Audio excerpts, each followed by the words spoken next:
ginagawa mong kahanga-hanga. Ganda ng araw sa umaga, at sa gabi may ningning ng mga tala. Lahat ng to iyong ginawa.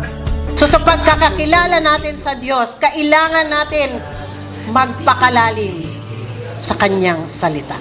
Di mapipigil, ito ay dahil nalaman ko. Kung kayo'y naniniwala na kayo galing sa unggoy, then sorry for you. Basta ako, naniniwala ako, galing ako sa Diyos. Amen. Saan nagpupunta?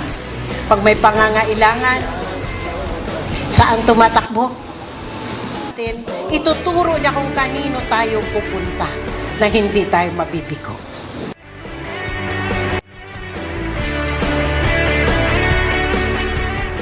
Dati, pagbaha, takot tayo. Dahil ang ating mga bahay ay talaga namang.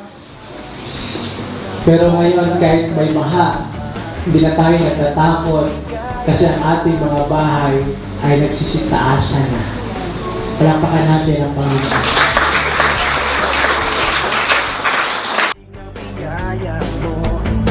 Biyaya mo di nagkukulang. Maapaw sa kasaganan, parang wala. Hindi tumitigil, tulad ko rin. Hindi pa pipigil, ito ay dahil nalaman ko. Unang taon ko sa church na ito, mahirap. Lumipas ang mga taon, sumarap, gumanda ang buhay ni Pastor Noel. Alam niyo bakit? Hindi na ako nag-iisa. Mayroon na tayong dalawang pastor ngayon. Si Pastor Prismar, si Pastor Rain. Hindi na ako nahihirapan. Hindi gaya dati. Masaya, pag-ikot sa iyo, Panginoon. Masaya, pag-ikot sa iyo, Panginoon.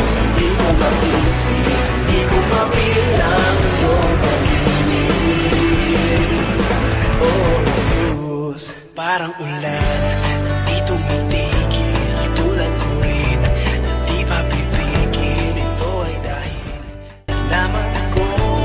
Parang ulan, hindi tumitigil, tulad ko rin, hindi mapipigil, ito ay dahil nalaman ko. Na natin, sinabi natin, kaya natin. Dahil ang Diyos na ating pinaglilingkuran, ang siyang magsusupply ng ating pangailangan. Saka natin na pa-aircon ang church, saka natin na paganda ang church. Amen?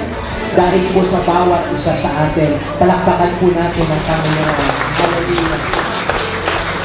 Salamat po sa inyo.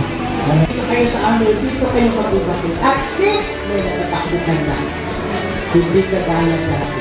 Gusto ko po lahat tayo nakakonect sa Panginoon upang lahat tayo pupunta sa langit. Amen.